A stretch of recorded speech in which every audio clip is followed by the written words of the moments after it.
अस्सलाम वालेकुम नाज़रीन, प्रोग्राम दी न्यूज़ रिव्यू संगत मां अहमद मेज़बान फयाज़ नाइच गुफ्तगू कयूं था मुल्क जे सियासी मंज़रनामे ते। सियासी खां वधीक मुल्क जे अंदरि अॼोके ॾींहं में जेके अस्करी क़यादत जे अंदरि तब्दीलियुनि जा फ़ैसिला कया विया आहिनि। ISI जो सरबराह जेको अॻूणो सरबराह हाणे चई सघिजे थो, जनरल फैज़ हमीद साहब खे पिशावर जो कोर कमांडर मुक़ररु कयो वियो आहे, जॾहिं त ISI लाइ जनाब नदीम अंजुम साहब खे लेफ्टिनेंट जनरल नदीम अंजुम साहब खे ISI जो सरबराह कयो वियो आहे। हिन वक़्तु जेका सूरत हाल आहे उनमें जॾहिं अफ़गानिस्तान जे हवाले सां मामला जेके आहिनि उहे गरम आहिनि, उन वक़्तु असांजी ख़ासि तरह छाकाणि जॾहिं इहो तालिबान जो टेक ओवर थियो हुयो, काबुल में तालिबान पंहिंजे पहुता हुया, त सभ खां पहिरें जेको आहे असांजे ISI जो सरबराह जनरल फैज़ हमीद साहब जेको आहे उते पहुतो हुयो ऐं उते वञी सदारती महल में हुन चांहि पीती हुई ऐं उहा जेका फ़ोटो हुयो उन ते बि काफ़ी तजिया ऐं तबसरा थिया हुया। हिन रीजन जी सिक्योरिटी जी जेका ख़दशात आहिनि ऐं पाकिस्तान जे अंदरि जेको पाकिस्तान जी सिक्योरिटी इस्टेब्लिशमेंट ऐं पाकिस्तान जी ख़ासि तरह हुकूमत जेका आहे 5th जनरेशन वार जी ॻाल्हि पिया करे, उन हवाले सां हिन वक़्तु जेका इहा अस्करी क़यादत जो तब्दीलियूं आहिनि इनखे कीअं ॾिसणु घुरिजे। टेलीफोन लाइन ते राब्तो कयो आहे असां मुल्क जे सीनियर सहाफ़ी नामवर तजनिगार जनाब तलत हुसैन साहब से। तलत हुसैन साहब अस्सलाम वालेकुम। वालेकुम अस्सलाम। तलत हुसैन साहब, किस तरह देखते हैं कि ये जो आज तब्दीलियाँ आई हैं, ख़ास तौर पर इस वक्त के जो रीजनल सिक्योरिटी की सूरत हाल है और जिस पैराडाइम में पाकिस्तान के इदारे उस सिक्योरिटी की सूरत हाल को जिस तरह देख रहे हैं? देखिए जी, इसमें कोई ज़ाहिरन तो कोई अजीब बात आपको नहीं लगेगी, क्योंकि जनरल फैज़ हमीद जो थे उन्होंने अपना टेन्योर पूरा कर लिया था और उसके बाद नई अपॉइंटमेंट DGISI की होनी थी। उनके ओहदे में एक्सटेंशन भी की जा सकती थी, लेकिन उन्होंने अभी तक कोर कमांड नहीं की हुई थी, और कोर कमांड किए बगैर वो अगर अगली कोई उनकी मंजिल है कि अगर उन्होंने आर्मी चीफ के ओहदे के लिए अपने आप को बतौर कैंडिडेट के डेवलप करना है, तो फिर उनको एक कोर कमांड करनी थी। तो ये इस ज़ाविये से देखें तो कोई आपको हैरानी की बात नहीं लगेगी। कुछ अफवाहें थी कि DGISI कौन होंगे, 2-3 नाम लिए जा रहे थे। पेशावर के कोर कमांडर का नाम लिया जा रहा था, जो क्वेटा में कोर कमांडर हैं उनका नाम लिया जा रहा था, और उसके बाद कराची के जो कोर कमांडर हैं इनका नाम कम से कम हमारी नज़र में नहीं था। तो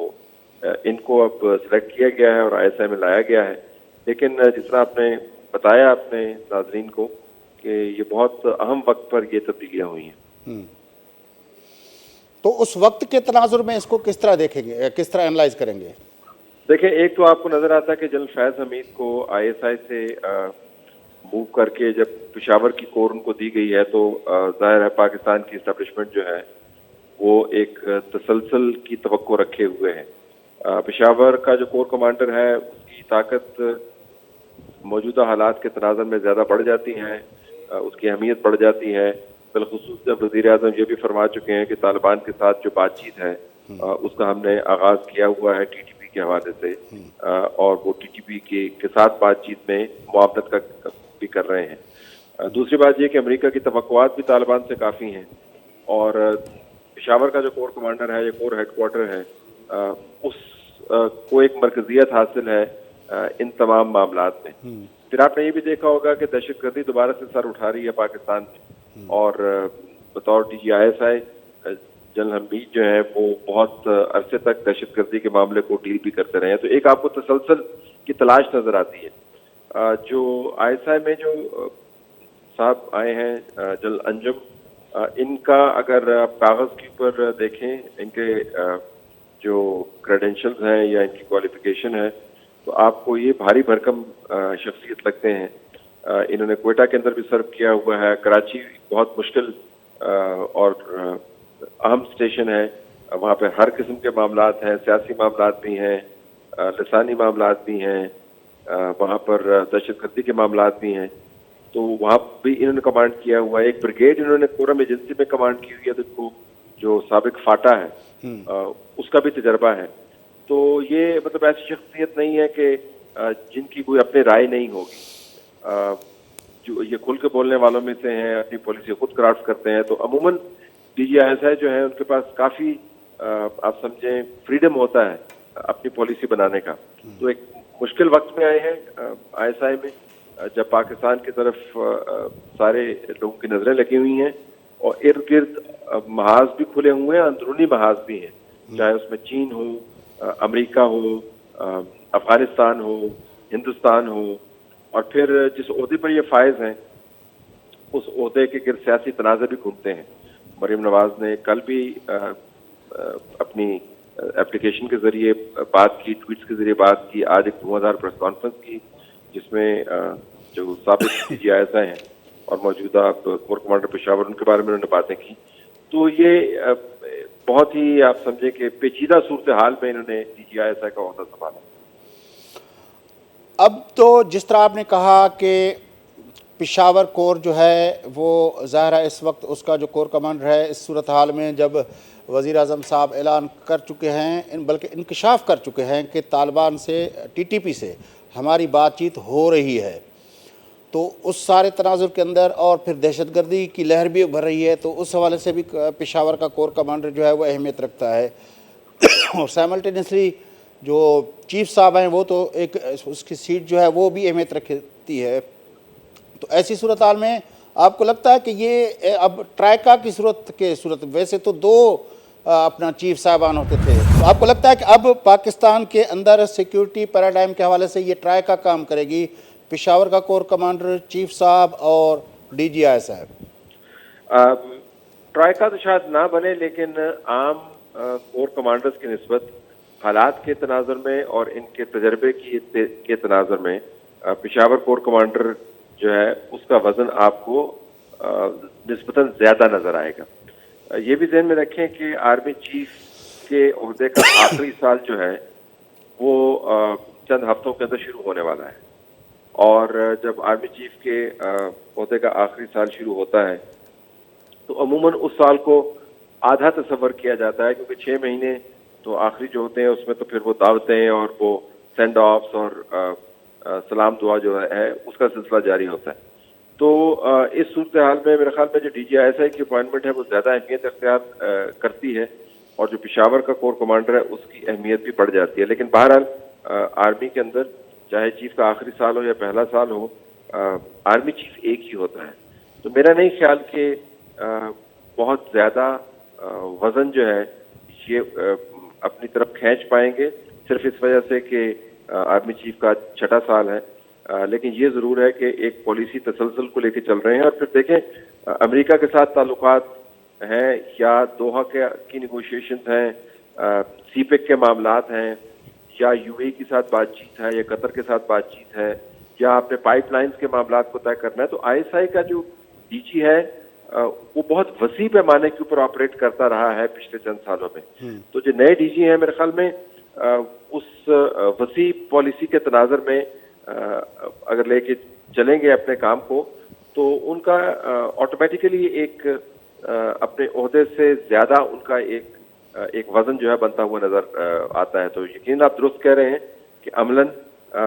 پشاور کی کور, D G I S I اور آرمی چیف کا عہدہ تو خیر ہے ہی اہم, یہ عملاً زیادہ ان کا وزن ہوگا آنے والے دنوں میں. اچھا, اب یہ جو سارا سیکیورٹی کا پیراڈائم اس وقت بنا ہے, خاص طور پر پوسٹ اپنا جو وتھڈرال کے بعد جو اپنا صورتحال کابل کے اندر بنی ہے, اور اس کو پھر جس طرح ہم لے کے چلے ہیں, اور خاص طور پر ہماری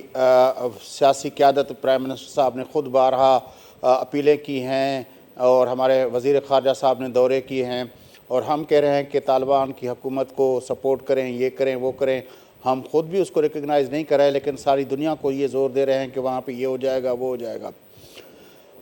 دنیا نے رد عمل دیا, نیوزی لینڈ کی ٹیم لاسٹ مومنٹ پہ چلے گئی, انگلینڈ نے دورہ ملتوی کر دیا. آپ کے خیال میں یہ سارے معاملات ہمیں آگے کے دنوں میں ہمیں کہاں تک یہ پرابلم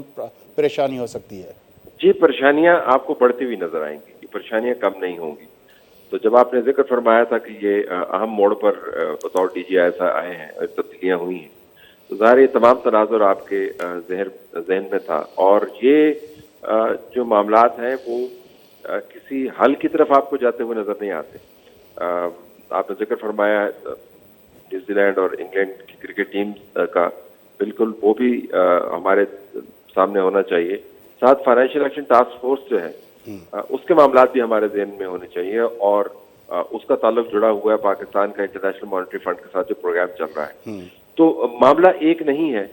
मामले एक दूसरे के साथ जुड़े हुए हैं, और अगर एक जगह पर आपको खराबी नजर आती है, मसलन अगर फाइनेंशियल एक्शन टास्क फोर्स की तरफ से फैसला कोई खतरनाक होता है पाकिस्तान के खिलाफ, ग्रे लिस्ट में ही रख देते हैं, चले उसकी तो अब हमें आदत सी हो गई है, लेकिन अगर वहां से निकाल के खुदा न खासा ब्लैक लिस्ट में डालेंगे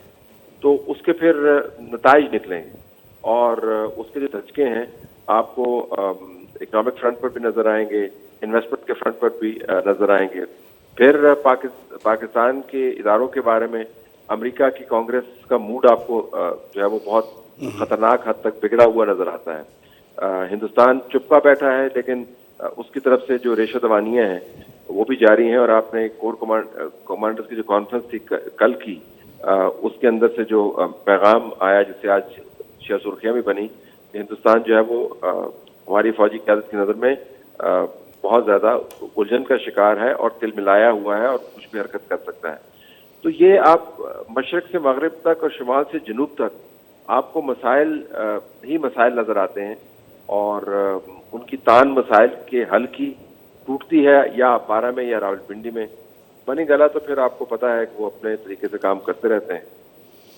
लेकिन आपके ख्याल में जो इस वक्त जिस तरह आपने अमेरिकी कांग्रेस की बताई और वहाँ पे जो हियरिंग हुई, और उसमें अपने ऑस्टिन से सेक्रेटरी ऑस्टिन से लेकर मिली और अपना उनके जो अपना सेंट कॉम के सरबराह हैं उनकी जो है अपना जनरल मिली और जनरल दूसरे का मैं नाम भूल रहा हूँ इस वक्त, वो उनकी जो हुई, और उस पर जो चेयर ने जो शुरू में के 3 मसले कहे, और उसके बाद फिर 21 अपना सेनेटरों ने कोई अपना रेजोल्यूशन भी मूव किया कि पाकिस्तान जो उसके चेयरमैन के जो इब्तदाई वर्ड थे उस कमेटी के कि अफ़गानिस्तान के तालिबान के साथ को जो तालिबान को जो पाकिस्तानी सपोर्ट थी, अमरीकी इंतज़ामिया उसको मैनेज नहीं कर पाई उसको रोकने के लिए। तो ये तो बड़ा संगीन इल्ज़ाम हुआ। फिर वहाँ पे देखा आपने वो अपना बिल भी पेश हुआ, हालांकि कहा जा रहा है कि वो बिल शायद ज़्यादा आगे न जा सके, लेकिन एक तलवार तो बहरहाल लटक रही है। जी बिल्कुल, आपने दुरुस्त कहा, ये एक महाज की 20 शाखें हैं मसाइल की, जिसका आपने जिक्र फरमाया। इसी तरीके से अगर आप चीन के साथ ताल्लुकात को ले लें तो सीपेक से लेकर और उनकी तरफ से जो एतराज़ात अगर नहीं भी हैं तो खदशात हैं, उसकी भी 20 शाखें हैं। मशरक़ वस्ता के जो हमारे दोस्त हैं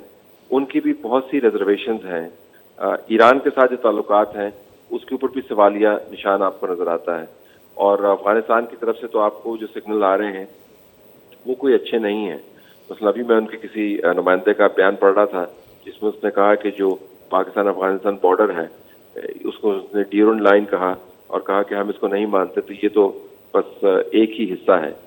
तो ये तो आपको पूरे मसाइल में घिरे हुए जो हैं ये ताकतवर ओहदे वो नज़र आते हैं। लेकिन अगर आप मुझसे पूछें कि सबसे अहम काम DGISI के लिए जो अभी नए आए हैं क्या हो सकता है, मेरे ख्याल में अपने ओहदे को सियासी तनाज़ात से उनको दूर रखना होगा। अगर काम की सिमत दुरुस्त करनी है तो वो सियासी तनाज़ात में उलझ नहीं सकते। और दूसरा फिर एक खुशामदियों का टोला है जो हर नई अपॉइंटमेंट को आसमान की तरफ से खास रहमत करार देता है। वो इससे पहले वाले DGISI के बारे में यही बात करते थे, उससे पहले वाले के बारे में यही बात करते थे, इसके बाद जो आएंगे उनके बारे में यही बात करते हैं, लेकिन वो डोमिनेट करते हैं, वो मीडिया के अंदर डोमिनेट करते हैं, वो डिस्ट्रैक्शंस क्रिएट कर सकते हैं, वो आपको मतलब आपका कहना यह है कि 23 के इलेक्शन उनके एजेंडा में नहीं होने चाहिए, बाकी मामलात को वो कवर करें। जी बिल्कुल, जो क्योंकि इतना है, बिल्कुल सही कह रहे हैं, इतना बड़ा मेन्यू है मसाइल का, उसमें कम से कम ये मामला जो है अगर उसमें उलझ गए उनको उलझाने की कोशिश की जाएगी तो मेरे ख्याल में वक्त उनका ज़ाया होगा। बड़ी मेहरबानी जनाब तलत हुसैन साहब, आपने हमें ज्वाइन किया। नाज़रीन, मुल्क या सीनियर साफ़ी नामेरा तजनिगार संग ॾोहा गुफ्तगू तव्हां ॿुधी प्रोग्राम जो सिलसिलो जारी रहंदो। वक़फ़ो वठूं था, वक़फ़े खां पोइ मोटी अची गुफ्तगू कंदासूं कुझु ॿियनि अहम इशूज़ ते सां गॾु।